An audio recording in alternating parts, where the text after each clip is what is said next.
안녕하세요. 한 해가 또 어떻게 흘러가겠나 싶더니만 어느새 9월이 되었네요. 가을이 왔음을 저는 바람 맞으며 느끼고 사는데 여러분들은 어떠신가요?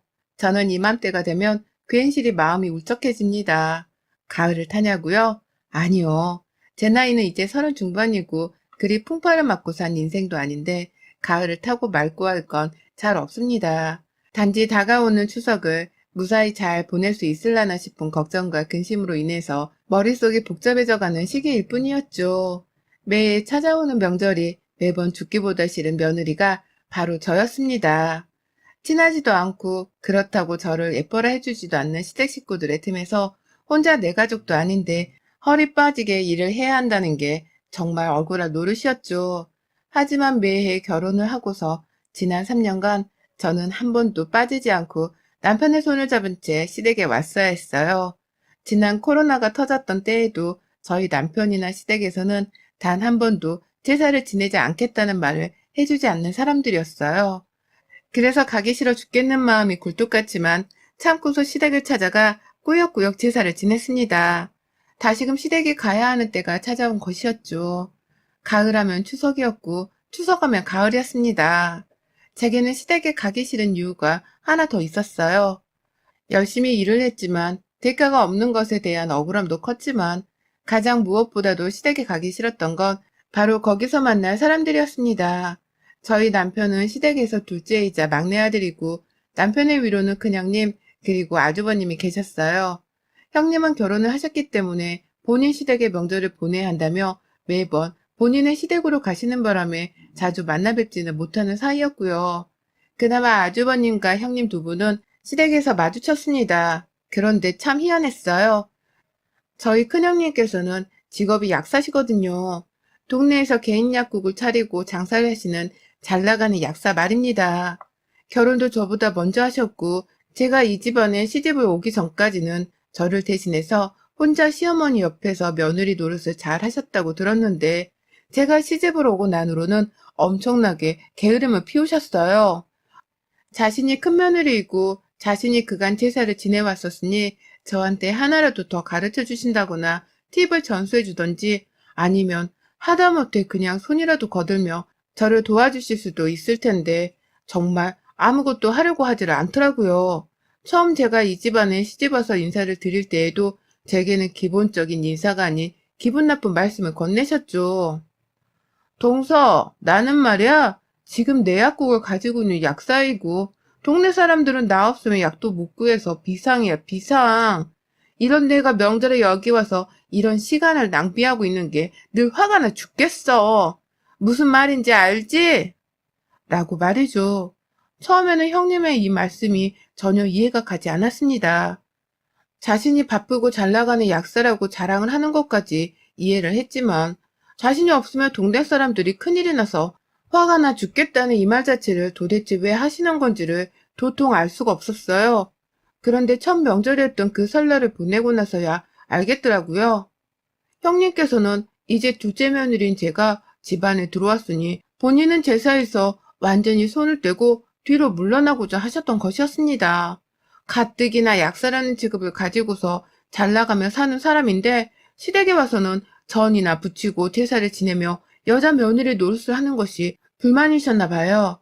뭐 거기까지는 다 이해를 할 수 있었어요.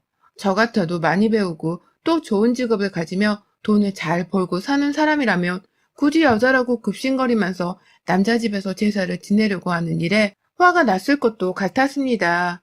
하지만 저희 형님의 방식은 잘못되어도 한참 잘못되었었어요. 첫 제사 때 저한테 이런 말씀을 하시고는 그날 하루 종일 시어머니가 미안하다는 소리를 하면서 요리를 하고 계시는 와중에 단 한 번을 거들 생각을 안 하더라고요.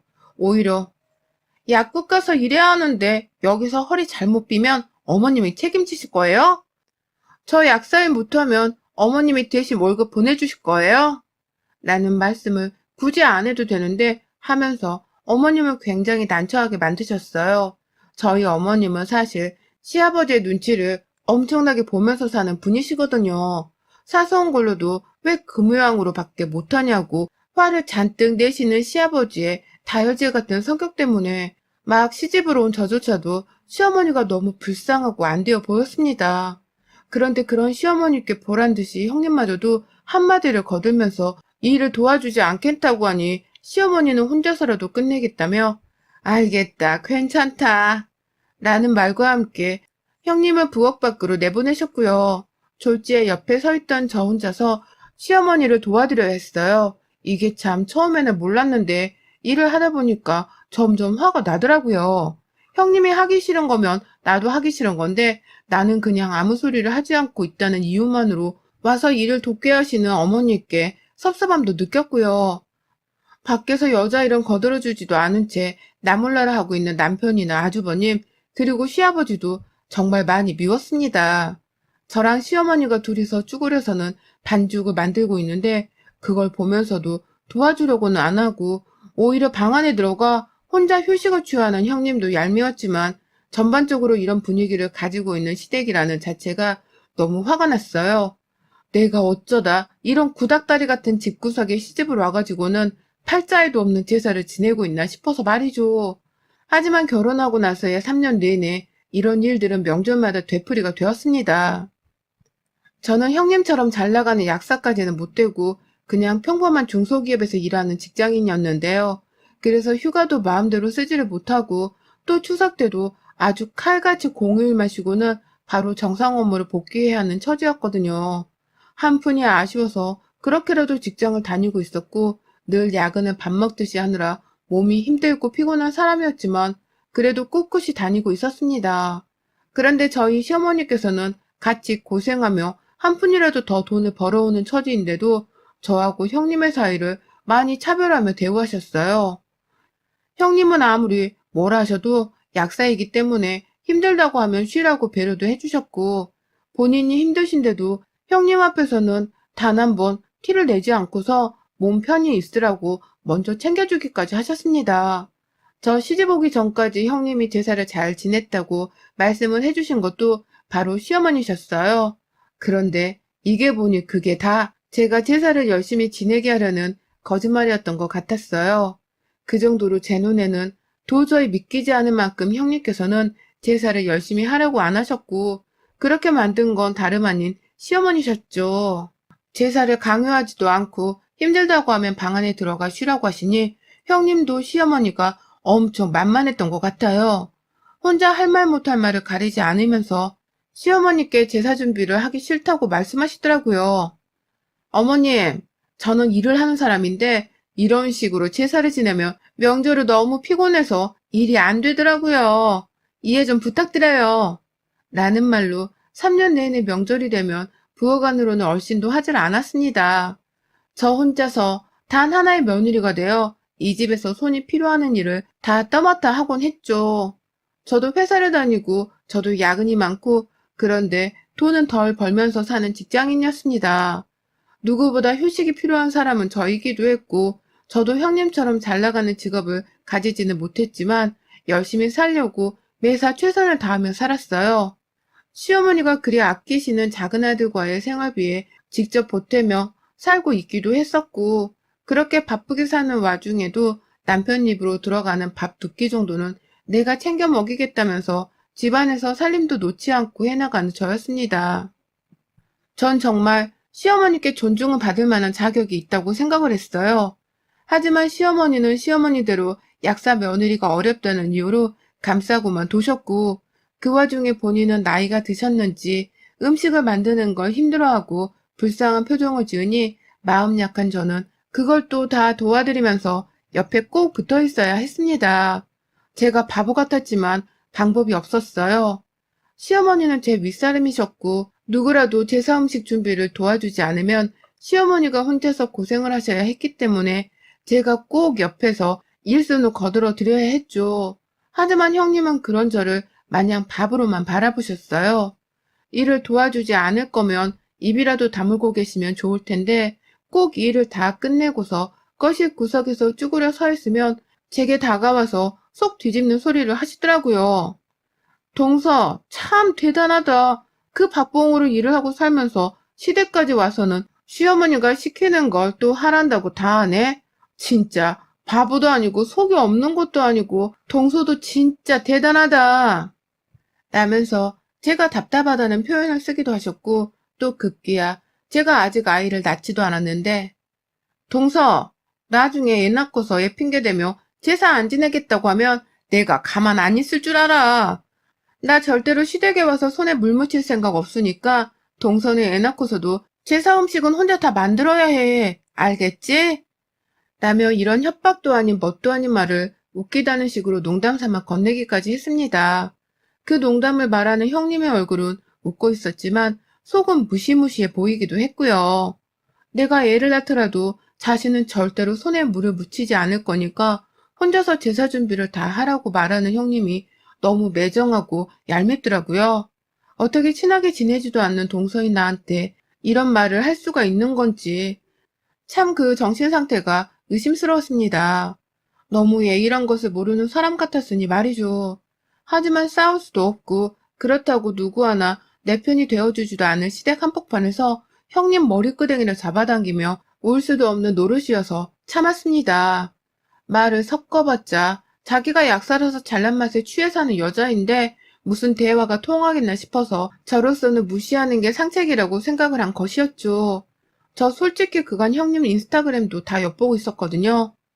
전화번호로 연동이 되어서는 뜨길래 자엿을 알게 되었고 거기에 시댁 가기 싫어 죽겠다. 가서 이번에도 농땡이를 부려야지. 말 잘 듣는 동서가 있어서 천만 다행이다. 이번에도 말 잘 듣는 동서에게 다 맡기고 그냥 잤음.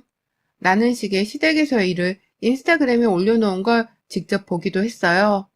그걸 다 보고서 형님이 나와 시댁을 얼마나 우습게 아는지에 대해서도 다 눈치를 챘는데 아무 말을 안 했습니다. 내가 괜히 인스타그램을 보고 있었다고 말하는 것도 웃겼고 그렇게 대들었다가 형님의 절 무시하는 태도를 보려니 또 속도 상했어요. 그렇게 참으며 명절들을 지옥처럼 견뎌왔는데요. 이번 다가오는 추석에도 저는 한 달 전부터 숨이 꽉 막힌 채로 다가올 추석이 제발 무사히 흘러가기를 바라기만 바라고 있었습니다. 또 형님께 자존심 상하는 소리를 듣지 않을지 걱정도 되었고 시어머니가 형님께는 맥도 못 추면서 작은 며느리인 저만 부려먹는 모습도 덜 보였으면 하는 바람이 있었어요. 그렇게 추리한 일상에서는 다가올 추석에 대해 잊고서 살려고 했습니다. 어머니께서 먼저 전화가 오셨어요. 얘야, 잘 있니? 내가 아까 네 큰애한테서 연락을 받고 너한테 전화를 한다. 들었지? 큰애가 이번에 일을 하느라 많이 힘들었다고 주말에는 쉬다가 추석 당일에 집에 온다고 하니까 너는 며칠 꼭 땡겨서 와라. 약사가 오죽 바쁘고 힘들겠니? 너는 주말에 꼭 올 거지? 먼저 와서 그냥 우리 집에서 있다가 추석 제사를 보내면 되겠구나. 니들끼리 다 얘기가 이미 된 거라며? 라고 말씀을 하시더라고요. 그러니까 어머님 말씀으로는 형님이 추석 당일인 화요일에만 시댁에 왔다가 당일날 바로 본인 집에 돌아갈 것이기 때문에 저보고 그 전날인 월요일도 아닌 주말에 오라는 소리셨습니다. 그리고 이 얘기에 관해서는 저랑 이미 다 상의를 한 거라고 형님이 어머니께 얘기를 한 모양이더라고요. 모처럼 주말을 껴서 수요일까지 추석 연휴로 쉬게 생겼는데 형님은 자기 혼자 휴가를 제대로 보내겠다며 저를 팔아가며 저 혼자 시댁에 먼저 내려가게 만드는 거짓말을 하셨고 어머님은 어머님대로 저 하나만큼은 명절에 제때 내려오라면서 확인 전화를 하신 거였어요. 이 소리를 들으니 시어머니가 너무 야속했습니다. 저도 좀 쉬고 싶고 모처럼 찾아온 긴 휴가인지라 주말만큼은 집에서 좀 쉬고 싶은데 그걸 못 내버려 두고 오라고 하시니 속이 터질 수밖에요. 바로 어머님께는 저 형님이랑 그런 대화 나눠본 적도 없고 들어본 적도 없습니다. 그리고 어머님, 형님이 추석 당일에만 오시는 거면 저도 그렇게 할게요. 저도 추석 당일에만 갈 테니까 저한테는 일찍 와서 일을 하라 마라 형님보다 더 강요하지 마세요. 일방적으로 저한테만 일거리를 주지 마시고요. 저도 엄연히 회사 다니고 집에서 혼자 살림하며 바쁜 사람입니다. 라고 되바라지게 말씀을 드렸습니다. 그래서 평소에 참기만 하면 안 되는 건데 매번 참다 보니 이번에는 정말 제대로 뚜껑이 열려버리고야 말았습니다. 제 말에 어머님도 사뭇 당황을 하셨는지 너 괜찮니? 라면서 평소에 저와 다른 것 같다는 말씀을 하시더라고요. 그래서 제가 평소와 다른 게 아니라 그간 그래도 참았는데 도저히 못 참겠어서 이러는 거잖아요. 같은 며느리고 같이 일을 하는데 약사만 일한답니까? 저도 일하느라 뼈 빠지게 힘들어서 주말에는 쉬어야겠다고요. 라고 소리를 쳤어요. 어머님은 졸지에 아, 알겠다. 그럼 너도 추석에 와라. 라고 얼떨결에 제 말에 수긍을 하셨고 저는 단박에 그 소리를 듣곤 전화를 끊어버렸어요. 그리고는 바로 형님 인스타그램에 들어가 봤습니다. 정말 혹여나 싶어서요. 평소에 글 쓰는 것만 봐도 남들한테 자랑을 못해서 안다는 편이던데 이번 추석에 대해서는 또 뭐라고 적어놓은 게 있을까 싶어서 들어가 봤더니만 세상에 아니나 다를까 자기 호텔에서 호캉스를 하려고 추석에 호텔 예약을 해놨다며 화면 하나를 캡처해서는 인스타그램에 올려놨더라고요. 내가 동서처럼 바보도 아니고 추석에 시댁을 왜 가? 그냥 쭉 안 가려다가 착한 며느리 코스프레 해야 해서 추석 당일에 얼굴만 비출 예정. 라면서 말입니다. 머리 뚜껑은 열리다 못해 하늘로 승천을 하더랬고 저는 바로 그 인스타그램 사진과 글을 캡처한 후 형님께 전화를 드렸어요. 무슨 일이냐고 인사도 없이 전화를 받는 형님께 형님, 저도 이번에 추석 당일에 시댁이 내려가니까 그렇게 아세요. 라고 말씀을 드렸어요. 그러자 형님은 동서가 추석 당일에 내려간다고? 그러면 시댁에서 제사 음식은 다 누가 해? 라고 묻더라고요. 그래서 제가 어머님이 혼자 하시던가 아님 추석날에 우리 셋이 모였을 때 다 같이 하려고 하시겠죠. 라고 대답을 했습니다. 뭐 그런 당연한 소리를 묻냐고 말이죠. 그러자 형님께서는 아주 당황해하면서 되묻더라고요. 아니 동서가 뭔 일 있다고 주말에 안 내려가고 추석 당일에 내려가겠다는 거야? 동서가 왜? 동서가 전문직에 대해서 잘 모르는 것 같아서 내가 말해줄게. 나는 약국에서 일하는 약사라서 몸이 10개라도 모자랄 정도로 힘드니까 주말에는 좀 쉬면서 체력을 보충해줘야 해. 그러니까 나도 이번에 시댁에 당일이라도 참석을 하겠다고 한 거고. 그런데 동서는 나처럼 전문직도 아니고 그냥 회사 하나 다니는 주제인데 나랑 똑같이 주말 내내 쉬다 추석 당일에만 시댁에 가겠다는 게 말이 되는 소리야? 이건 아니지. 라고 하면서 제가 시댁에 늦게 가고자 하는 이유 자체를 이해를 못하더라고요. 마치 자신을 따라서 늦게 땡깡을 부리려고 하는 저를 혼내려고 가르치려고만 하는 듯이 역정을 내려고만 했어요. 그놈의 전문직 거리면서 말입니다. 그러니 저도 화가 날 수밖에 없었죠. 아니 형님, 아이고 누가 들으면 형님이 의사라도 되는 줄 알겠어요. 제가 언제 형님이 안 바쁘시다고 말한 적이 있어요? 그런데 그거 아세요? 형님이 힘드신 만큼 세상에는 바쁘게 일하며 고생하고 사는 사람들이 많아요.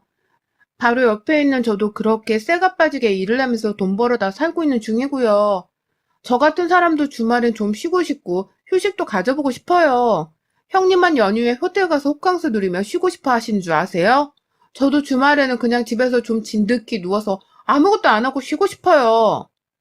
라면서 인스타그램에서 본 형님의 호캉스 얘기까지 딱 뱉어버렸죠. 내가 놀러 가는 거 다 알고 있으니까 더 이상 일이 바쁘다는 소리를 그리고 전문직 종사자라서 제가 함부로 이해를 하지 못한다는 소리를 하지 말라면서 말입니다. 형님은 제 입에서 호캉스 얘기가 나오니 어떻게 알았어? 라며 급 당황을 하시더라고요. 설마 너 내 인스타그램을 몰래 보고 있었던 거니? 라면서 얘기의 주제를 틀어서는 저보고 호캉스 얘기 출처를 묻는데 기가 막히더라고요. 남들 다 보라고 공개 계정으로 만들어서는 사진을 주구장창 올리던 사람이 정작 자기 동서가 그걸 볼 수 있을 거라고는 감히 생각도 못했던 건가 싶어서 말입니다. 전문직이라고 그렇게 뻗팅기며 자랑질을 하더니만 이제 보니 전문직 약사님 대가리가 반만 굴러가는 수준이더라고요. 그래서 제가 말씀드렸죠. 네, 저 형님이 호캉스 가신다고 올린 사진 동서처럼 바보가 아니라고 적으신 그 글까지 다 캡처했고요. 혹시 몰라서 이전부터 형님이 인스타그램에 싸질러 놓으신 시댁에 관한 허세 글들은 다 캡처해놨는데 뭐 이거 다 시어머니께 보여드려요? 어차피 보여드려도 형님께는 타격이 없잖아요. 평소에도 일 열심히 안 하고 게으른 며느리였는데 이거 하나 보여드린다고 뭐 달라질 게 있겠어요? 라고 말이죠.